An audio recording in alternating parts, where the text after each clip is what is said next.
ನಮಸ್ತೆ ಸ್ನೇಹಿತರೆ, ಇದು ಪ್ರಶಾಂತ್ ನಿರಾಶ್ರಿತರ ಆಶ್ರಮ. ಇದು ಆಶ್ರಯ ಇಲ್ಲದವರಿಗೆ ಮಾತ್ರ. ನೀವು ನೋಡ್ತಾ ಇರುವಂಥ ಈ ವ್ಯಕ್ತಿ ನಮಗೆ ಮಾಗಡಿ ಪೊಲೀಸ್ ಠಾಣಾ ವ್ಯಾಪ್ತಿಯಲ್ಲಿ ನಮಗೆ ಸಿಕ್ಕಿರ್ತಾರೆ. ಅಲ್ಲಿನ ಸ್ಥಳೀಯರು ನಮಗೆ ಕಾಲ್ ಮಾಡಿದರು. ಇವರ ಒಂದು ಹಿನ್ನೆಲೆ ಏನು ಎತ್ತ ಅಂತ ಹೇಳಿ ನಾವು ನೋಡ್ಕೊಂಬರೋಣ ಬನ್ನಿ. ಇವಾಗ ನೀವು ನೋಡ್ತಿರುವಂತಹ ಈ ಒಂದು ಸುತ್ತಮುತ್ತಲಿನ ವಾತಾವರಣ ಬಂದು ಮಾಗಡಿ ಪೊಲೀಸ್ ಠಾಣಾ ವ್ಯಾಪ್ತಿಯಲ್ಲಿ ಬರುವಂತಹ ಒಂದು ಸ್ಥಳ ಇದು. ಇವತ್ತು ಮತ್ತೊಂದು ವಿಶೇಷತೆ ಏನು ಅಂತ ಹೇಳಿದರೆ ಮೌಳಿ ಅಮಾವಾಸ್ಯೆ ಇವತ್ತು. ಸರಿಸುಮಾರು 1:30 ಇದೆ. ನೀವು ನೋಡ್ತಾ ಇರ್ಬೋದು ಸುತ್ತಮುತ್ತಲಿನ ವಾತಾವರಣ ನಿರ್ಜಲವಾಗಿದೆ, ಯಾರೂ ಕೂಡ ವಾಸವಾಗಿಲ್ಲ. ನೀವೇ ನೋಡಿ ಹೇಗೆ ಕಾಣಿಸ್ತಿದೆ ಅಂತ. ನೋಡಲಿಕ್ಕೇ ತುಂಬ ಭಯಂಕರವಾಗಿದೆ. ಸುತ್ತಮುತ್ತ ಕೆಟ್ಟೋಗಿರುವಂಥ ಕಾರುಗಳನ್ನ ನಿಲ್ಲಿಸಿದ್ದಾರೆ. ಗಿಡಗಳು ಬಳ್ಳಿಗಳೆಲ್ಲ ಬೆಳ್ಕೊಂಡಿದೆ. ನಾಯಿ ನೆರೆಗಳೆಲ್ಲ ಇಲ್ಲೇ ಓಡಾಡ್ತಿದ್ದಾವೆ. ಇಂಥ ಒಂದು ಯಾರು ಇಲ್ದಿರೋಂಥ ಪ್ಲೇಸಲ್ಲಿ ಬಂದುಬಿಟ್ಟು ಇವರು ಇಲ್ಲಿದ್ದಾರೆ.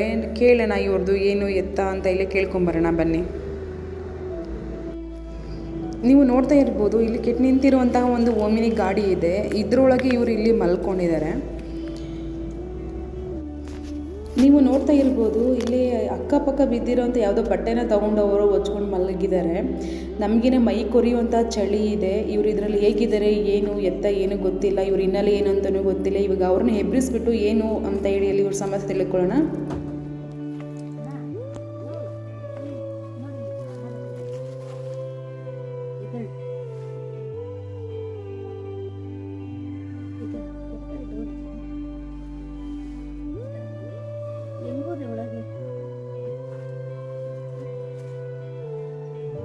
Coba. Coba.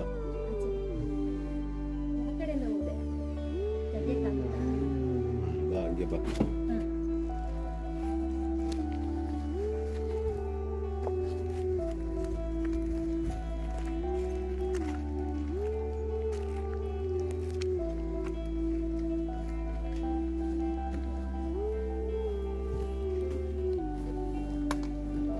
ನಿನ್ನೆ ಡೈಲಿ ಇಲ್ಲೇ ಮಲ್ಗೋದು?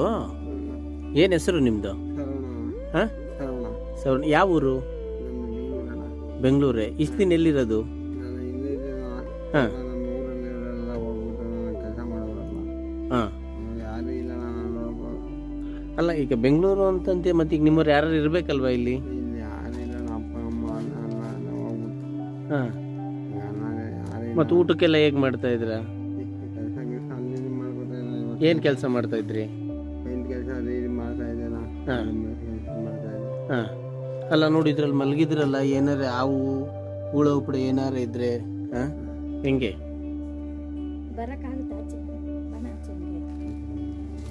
ಬವ್ರೆ ನೋಡಿ, ನೀವು ನೋಡ್ತಾ ಇರ್ಬೋದು ಅವ್ರದ್ದು ಸ್ಥಿತಿ ಹೇಗಿದೆ ಅಂತೇಳಿ. ಅವರಿಗೆ ಹತ್ತಿ ಇಳಿಲಿಕ್ಕೂ ಕೂಡ ತುಂಬಾ ಕಷ್ಟ ಆಗ್ತಾ ಇದೆ. ಮನುಷ್ಯನ ಜೀವನ ಹೆಂಗೆ ಅಂತ ಹೇಳಿದ್ರೆ ಒಂದು ಊಟದ ಎಲೆ ಥರ. ಊಟದ ಎಲೆ ಊಟ ಮಾಡೋವರೆಗೂ ಮಾತ್ರ. ಊಟ ಆದಮೇಲೆ ಅದು ಎಂಜಲೆಲೆ ಆಗುತ್ತೆ. ಮನುಷ್ಯನ ಜೀವನ ಅದೇ ಥರನೇ ಇರುತ್ತೆ. ಅವನ ಅವಶ್ಯಕತೆ ಇರೋವರೆಗೂ ಮಾತ್ರ. ಅವಶ್ಯಕತೆ ಮುಗೀತು ಅಂತ ಹೇಳಿದರೆ ಅವರು ಈ ಥರ ಒಂದು ಪರಿಸ್ಥಿತಿಗೆ ಬಂದುಬಿಡ್ತಾರೆ. ಇವನ್ನ ನೋಡೋದಕ್ಕೇ ನಮಗೆ ಮನಸ್ಸಿಗೆ ತುಂಬ ನೋವಾಗ್ತಾ ಇದೆ.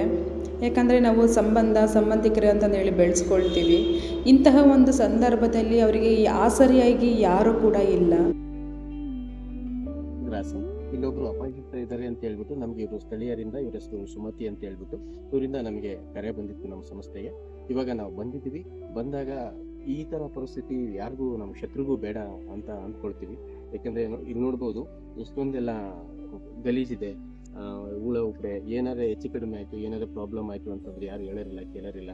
ಇಂತಹ ಪರಿಸ್ಥಿತಿಯಲ್ಲಿ ಈ ಮನುಷ್ಯ ಇಲ್ಲೇ ಮಲಗ್ತಾ ಇದ್ದಾರೆ ಸುಮಾರು ದಿನದಿಂದ ಅಂತೇಳಿ ಇವರು ಈ ಸಹೋದರಿ ಸುಮಾರು ದಿನದಿಂದ ಇಲ್ಲೇ ಇದ್ದಾರೆ ಸರ್ ಅಂತ ಹೇಳ್ಬಿಟ್ಟು ಫೋನ್ ಮಾಡಿದ್ರು. ಆ ಫೋನ್ಗೆ ಅಡ್ರೆಸ್ ಎಲ್ಲ ತಗೊಂಡು ಲೊಕೇಶನ್ ತಗೊಂಡು ಇಲ್ಲಿ ಬಂದಾಗಿದ್ದು ಮಾಗಡಿ ರೋಡ್ ಪೊಲೀಸ್ ಸ್ಟೇಷನ್ಗೆ ಸಂಬಂಧಪಟ್ಟಂತ ಏರಿಯಾ ಅಂತ ಗೊತ್ತಾಯಿತು. ಹಾಗಾಗಿ ಇವ್ರನ್ನ ನಾವು ಸ್ಟೇಷನ್ ಮುಖಾಂತರ ಲೆಟರ್ ಮಾಡಿಸಿ ಇವ್ರು ನಮ್ಮನ್ನು ಆಶ್ರಮಕ್ಕೆ ನಾವು ಕರ್ಕೊಂಡು ಹೋಗ್ತಾ ಇದ್ದೀವಿ. ಮತ್ತೆ ಇವ್ರಿಗೆ ಸಂಬಂಧಪಟ್ಟಂಥವ್ರು ಯಾರು ಇದ್ರೆ, ಅವ್ರ ತಮ್ಮ ಯಾರೋ ಇದ್ದಾರೆ ಅಂತ. ಹೌದಾ, ಇದ್ದಾರೆ. ಇವ್ರು ಸಂಬಂಧಪಟ್ಟಂಥವ್ರು ಯಾರು ಇದ್ರೂ ಕೂಡ ನಮ್ಮ ಡಿಸ್ಪ್ಲೇಲಿ ಬರ್ತಕ್ಕಂಥ ನಂಬರಲ್ಲಿ ಕಾಲ್ ಮಾಡಿಬಿಟ್ಟು ನಮ್ಮ ಸಂಸ್ಥೆನ ಕಾಂಟ್ಯಾಕ್ಟ್ ಮಾಡ್ಬೋದು. ಇಲ್ಲಾಂದ್ರೆ ಮಾಗಡಿ ರೋಡ್ ಪೊಲೀಸ್ ಸ್ಟೇಷನ್ ಏನಿದೆ ಅವ್ರಿಗೆ ನಾವು ಮಾಹಿತಿ ಕೊಟ್ಟು ಅಲ್ಲಿಂದ ಲೆಟರ್ ಮಾಡಿಸ್ತಿರ್ತೀವಿ. ಅಲ್ಲಿಯೂ ಕೂಡ ಇವ್ರ ಬಗ್ಗೆ ಮಾಹಿತಿ ತಗೋಬಹುದು. ಹಾಗಾಗಿ ಇವ್ರ ಬಗ್ಗೆ ನಮಗೆ ಸರಿಯಾಗಿ ಏನು ಮಾಹಿತಿ ಗೊತ್ತಿಲ್ಲ.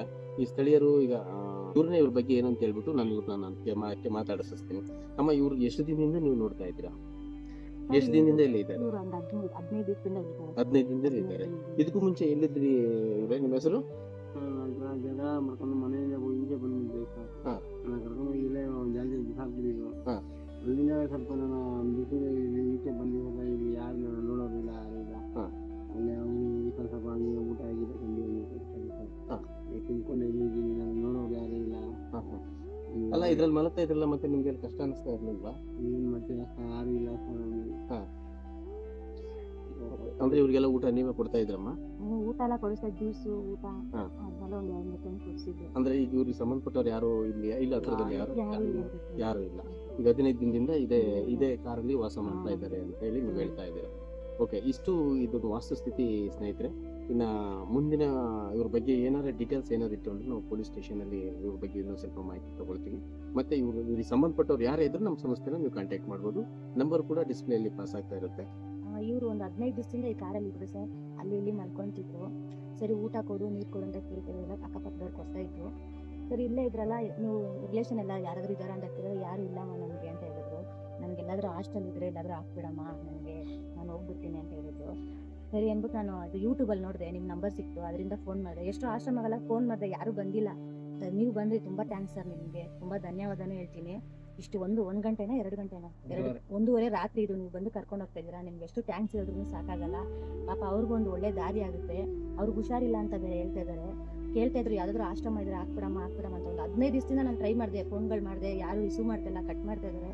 ಇವಾಗ ಮೊನ್ನೆ ಏನೋ ನಿಮ್ಮ ನಂಬರ್ ಸಿಕ್ತು, ಅದ್ರಲ್ಲಿ ಫೋನ್ ಮಾಡಿದೆ, ನೀವು ಬಂದ್ರಿ. ಎಷ್ಟು 1:30ಗೆ ನಾವು ಬಂದಿದ್ದೀರಾ ಸರ್. ತುಂಬ ಥ್ಯಾಂಕ್ಸ್ ಸರ್ ನಿಮಗೆ. Thank you very much. ತುಂಬ ಥ್ಯಾಂಕ್ಸ್ ನಿಮಗೆ. ಪಾಪ ಅಣ್ಣ ನೋಡಿ ಅವ್ರ ಪರಿಸ್ಥಿತಿ ನೋಡ್ರಿ, ಅವ್ರಿಗೂ ಹುಷಾರೇನು ಇಲ್ಲ ಅನ್ಸುತ್ತೆ. ಏನಾಗಿದೆ ಅಂತ ಗೊತ್ತಿಲ್ಲ, ಆದರೆ ಊಟ ಎಲ್ಲ ಚೆನ್ನಾಗಿ ತಿಂತಾರೆ ಸರ್ ಅವರು. ತುಂಬ ಥ್ಯಾಂಕ್ಸ್ ಸರ್ ಇಷ್ಟೊತ್ತು. ಇವಾಗ ನೀವು ನೋಡಿದ್ರಿ ಅಲ್ವಾ, ಅವರನ್ನು ನಾವು ಇವಾಗ ಮಾತಾಡಿಸಿ ಆಯಿತು. ಅವರ ಹೆಸರು ಬಂದು ಸರ್ವಣ ಅಂತ ಹೇಳಿದ್ದಾರೆ. ಅವರಿಗೆ ತಮ್ಮ ಇದ್ದಾರೆ. ಅವರು ಇಲ್ಲೇ ಬೆಂಗಳೂರಲ್ಲೇ ಇದ್ದಾರೆ, ಮಾಗಡಿಲೇ ಇದ್ದಾರೆ ಅಂತ ಹೇಳಿದರು. ಬಟ್ ಅವ್ರ ಬಗ್ಗೆ ನಮಗೆ ಯಾವುದೇ ರೀತಿಯಾದಂತಹ ಮಾಹಿತಿ ಸಿಕ್ಕಿಲ್ಲ. ಇಲ್ಲಿ ಇರುವಂಥ ಸ್ಥಳೀಯರನ್ನು ಕೂಡ ನಾವು ಮಾತಾಡಿಸಿದ್ವಿ. ಅವ್ರಿಗೂ ಕೂಡ ಅಷ್ಟೊಂದು ಮಾಹಿತಿ ಇಲ್ಲ, ಸ್ವಲ್ಪ ದಿನದಿಂದ ಬಂದು ಇಲ್ಲಿದ್ದಾರೆ ಅಂತ ಹೇಳಿದರು. ನಾವು ಇವಾಗ ಹತ್ತಿರ ಇರುವಂಥ ಒಂದು ಪೊಲೀಸ್ ಸ್ಟೇಷನ್ಗೆ ನಾವು ಮಾಗಡಿಗೆ ಹೋಗ್ತಾ ಇದ್ದೀವಿ. ಅಲ್ಲಿ ಏನಾದರೂ ಇವ್ರ ಬಗ್ಗೆ ಮಾಹಿತಿ ಸಿಕ್ಕರೆ ತಗೊಳ್ಳೋಣ. ಮನದಲ್ಲಿ ಆಸೆಗಳು ನೂರಾರು, ಆದರೆ ಅವುಗಳಿಗೆ ಆಸರೆ ಯಾರು? ಕಣ್ಣಲ್ಲಿ ಕನಸುಗಳು ಸಾವಿರಾರು, ಆದರೆ ಅವುಗಳಿಗೆ ಸ್ಫೂರ್ತಿ ತುಂಬಿ ಪ್ರೋತ್ಸಾಹ ನೀಡುವವರು ಯಾರು? ಮನುಷ್ಯ ಇರೋ ಅಷ್ಟು ದಿನವೂ ನಾನು ದುಡಿಬೇಕು, ಚೆನ್ನಾಗಿರಬೇಕು, ನನ್ನ ಸುತ್ತಮುತ್ತ ಇರೋರು ಚೆನ್ನಾಗಿರಬೇಕು ಅಂತ ನಾವು ದುಡಿತೀವಿ. ಬಟ್ ಪ್ರಯೋಜನ ಏನಿದೆ?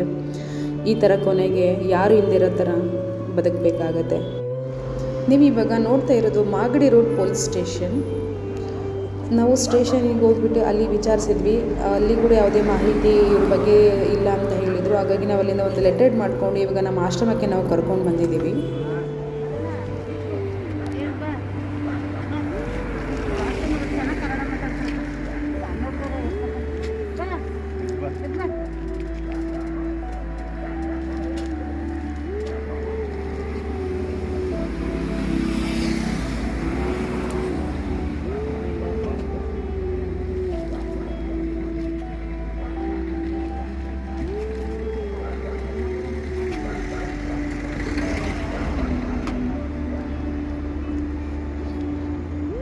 ಎಷ್ಟು ಸರಿ ಸುಮಾರು ಕರೆಕ್ಟಾಗಿ 3 ಗಂಟೆ.